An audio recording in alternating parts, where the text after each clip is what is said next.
Assalamualaikum warahmatullahi wabarakatuh.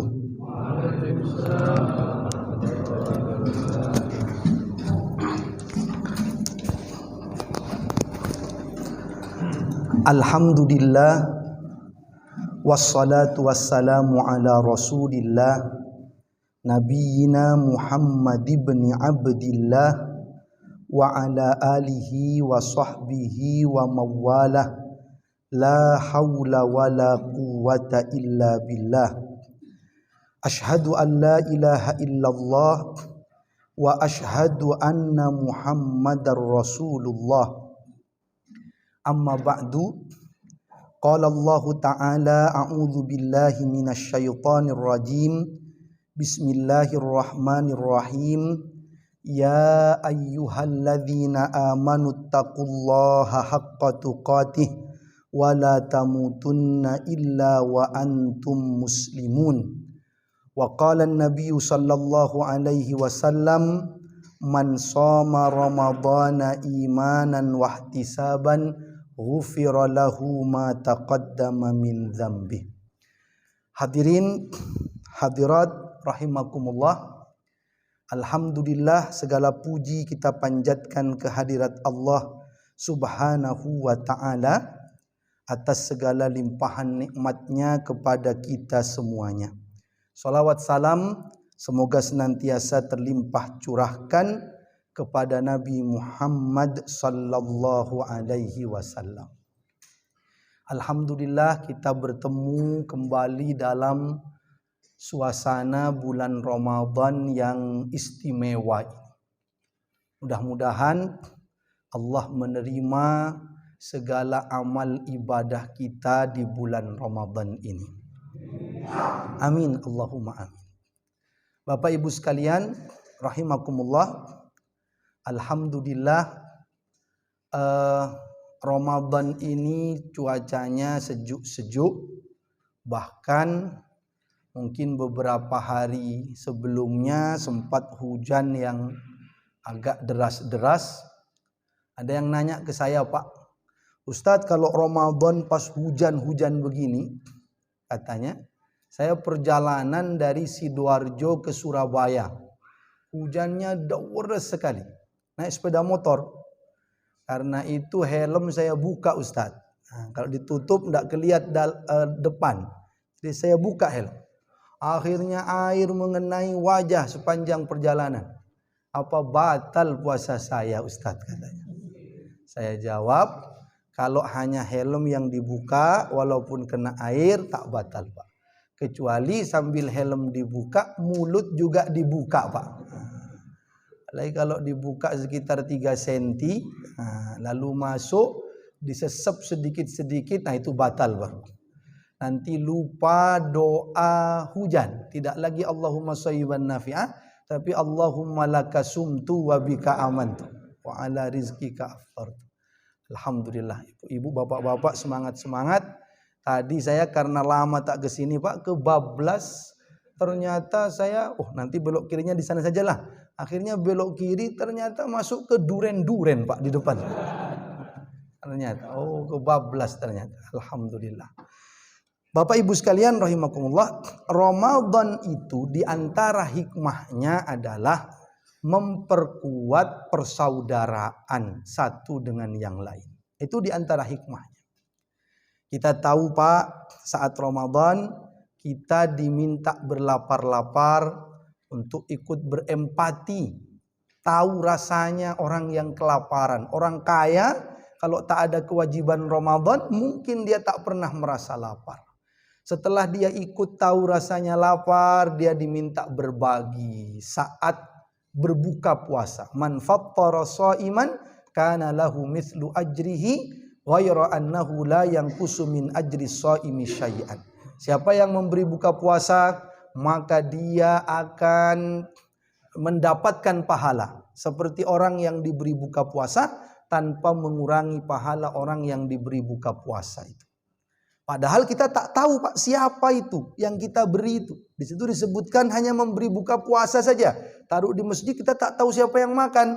Maknanya, Pak, kita ini disuruh berbuat baik kepada semua orang. Jangankan yang kita kenal, yang tak kita kenal pun ikut merasakan kebaikan yang kita lakukan. Nanti ada sholat tarawih berjamaah seperti ini, bersama-sama memperkuat persaudaraan. Mungkin di luar Ramadan tahajud tentu di rumah sendiri-sendiri, sekarang jamaah untuk sholat tarawih. Begitu pula nanti iktikaf, dari rumah masing-masing berangkat ke masjid, ketemu di masjid. Inilah nilai persaudaraan luar biasa. Maka kedepankan ukhuwah Islamiyah, kedepankan persaudaraan. Ada yang bertanya, Pak, saya ingin sedikit membahas ini.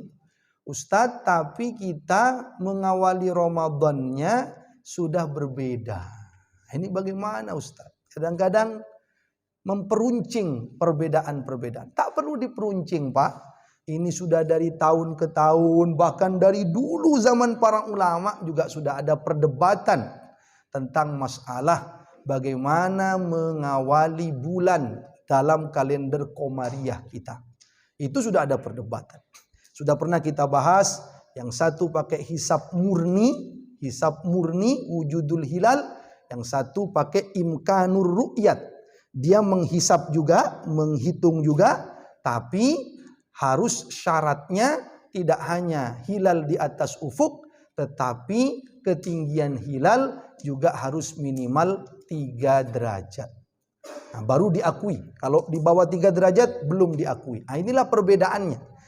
Kemarin itu, Pak, hari Ahad tanggal 29 Sya'ban bertepatan dengan 10 Maret, ya, hari Ahad, itu ketinggian hilal menurut BMKG, badan resminya pemerintah, sudah wujud, sudah ada, sudah diakui bahwa ada hilal itu, sudah wujud. Ketinggiannya kata BMKG, Bapak bisa cek di websitenya BMKG, itu antara 0,33 derajat sampai 0,87 derajat. 0,33 sampai 0,87 sudah ada, tapi memang belum sampai 1 derajat. Kalau Bapak Ibu bingung pakai derajat-derajat, saya ilustrasikan ke beras saja. Jadi hilal kemarin itu, Pak, antara 3 ons sampai 8 ons kalau beras. Belum sampai 1 kilo, belum sampai. Bagi Muhammadiyah sudah masuk. Nah, kalau tak diakui, apa itu yang 3 ons sampai 8 ons itu? Ya itulah beras, itulah hilal. Tapi bagi pemerintah punya standar, baru diakui, itu walaupun sudah ada di atas ufuk belum masuk. Baru diakui kalau 3 kilo. Wah, baru diakui. Nah, itu baru diakui kalau 3 kilo. Kenapa Ustadz pakai pengibaratan beras ini? Satu, ibu-ibu biar cepat paham, Pak. Yang kedua, karena beras sedang naik-naiknya sekarang ini. Nah, kita biar cepat nyambung ini. Itu Pak perbedaannya. Nah, kita sudah pernah bahas dari masing-masing, saling menghormati saja satu dengan yang lain. Tapi saya ingin ketengahkan mungkin satu pembahasan yang dulu-dulu belum sempat. Ada yang mencoba untuk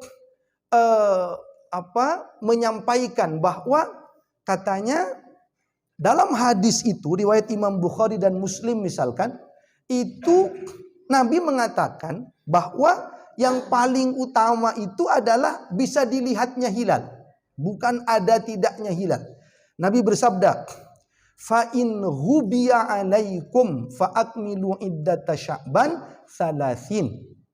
Hadis riwayat Bukhari dan Muslim. Kalau hilal itu terhalang oleh pandanganmu, maka sempurnakan bilangan Sya'ban menjadi 30 hari. Kata pendapat yang ingin melemahkan pendapat hisab, dia mengatakan, Nabi mengatakan dalam hadis ini, kalau hilal itu terhalang oleh pandanganmu, maka sempurnakan Sya'ban 30 hari. Maknanya katanya, kalau begitu, walaupun hilal itu ada, misalkan, tapi terhalang oleh pandanganmu, maka sempurnakan Sya'ban 30 hari. Nah, itu yang dilakukan. Jadi bukan soal ada tidaknya hilal, kata pendapat ini. tapi bisa dilihat atau tidaknya hilal. Karena kalau hilal terhalang, walaupun mungkin ada, dia tidak diakui, kemudian dia caranya menyempurnakan Sya'ban 30 hari. Pendapat ini juga sudah dijelaskan oleh mereka yang menganut metode hisab murni. Bagaimana kata yang menganut metode hisab murni? Makanya kita harus saling tonjolkan, saling menghargai saja. Apa kata yang menganut hisab murni? Loh, justru hadis tadi itu menunjukkan bahwa melihat hilal bukan satu-satunya cara untuk memastikan masuknya waktu, tapi bisa menggunakan cara lain. Ketika Nabi mengatakan, kalau hilal terhalang olehmu, maka sempurnakan Sya'ban 30 hari. Apa maknanya?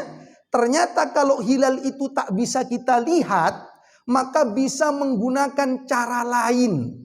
Nah, itu maknanya, Pak. Maka menggunakan cara lain. Di zaman Nabi, di hadis ini, cara lainnya adalah menyempurnakan Sya'ban 30 hari. Intinya, tidak satu-satunya melihat hilal. Seandainya melihat hilal itu satu-satunya, tidak ada cara lain, maka Nabi akan mengatakan, kalau hilal terhalang olehmu, mungkin karena mendung hari ini, maka besok ru'yat lagi. Kalau besok masih terhalang, maka besok lusa ru'yat lagi. Kalau besok lusa masih terhalang, maka besoknya ru'yat lagi. Kalau 30 hari terhalang terus, tidak puasa kita.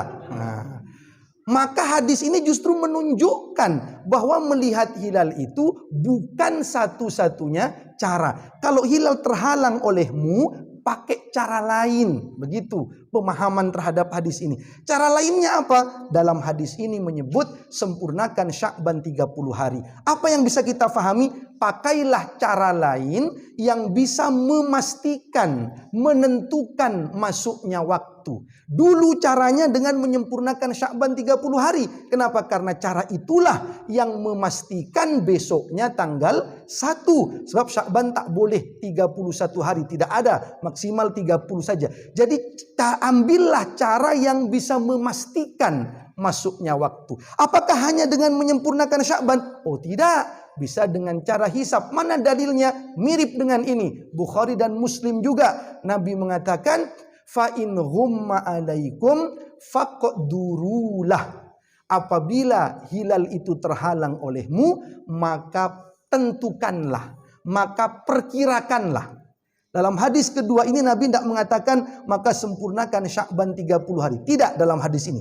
Nabi hanya mengatakan kalau terhalang olehmu hilal, maka perkirakanlah, maka tentukanlah, faqdurulah. Artinya Nabi memberi kebebasan caranya. Yang penting engkau bisa memperkirakan, yang penting engkau bisa menentukan. Tidak ada kata dalam hadis ini sempurnakan Sya'ban 30 hari.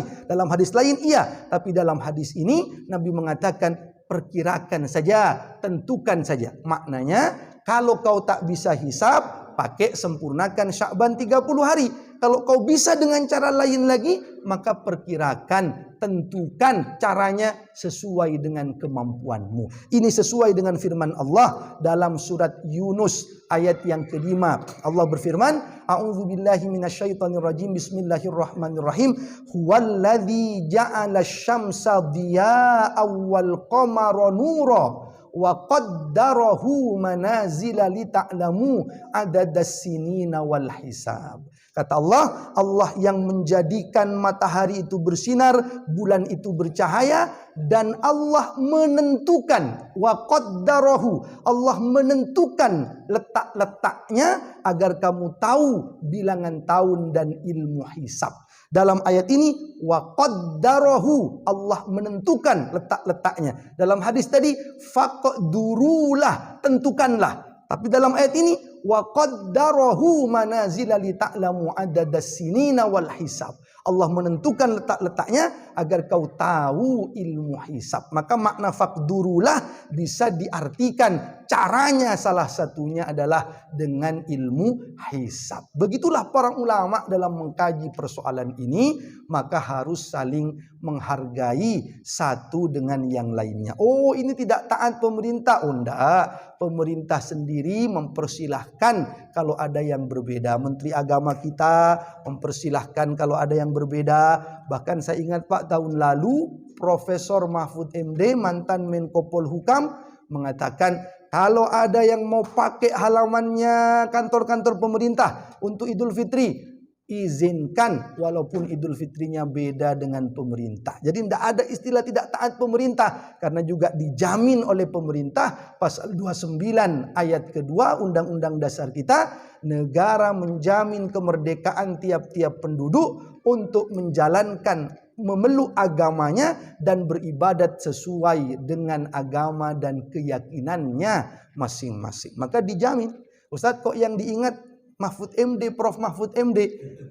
Karena sama-sama Madura Pak dengan saya. Jadi tretan tibik ini Pak. Merasa dekat lah begitu. Berarti Ustadz kemarin milih ini pilpres. Oh, itu rahasia kalau itu.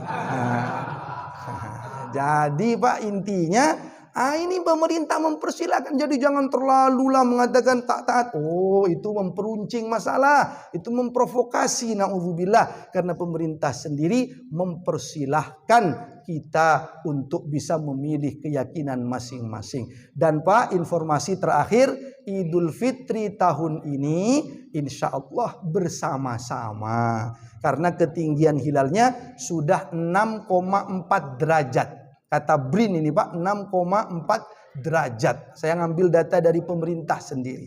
Jadi ibarat beras tadi sudah berapa Pak? 6,5 kilo. Oh, sudah luar biasa itu. Jadi sudah bersama-sama, tak akan ada perbedaan. Ada bapak-bapak nanya ke saya, Ustadz betul ya Idul Fitri bersama-sama ya? Betul Pak, saya bilang. Betul ya Ustadz, jangan sampai beda. Iya. Kenapa Pak kok segitunya pengen sama? Soalnya Ustadz, kalau Idul Fitri sampai 2 kali, anak istri itu minta baju lebaran 2 kali Ustadz. Ini bahaya ini. Maka ambil yang kita yakini, hormati perbedaan pendapat satu dengan yang lain, jaga ukhuwah Islamiyah satu dengan yang lain. Kurang lebihnya mohon maaf. Akhirul kalam, wassalamualaikum warahmatullahi wabarakatuh.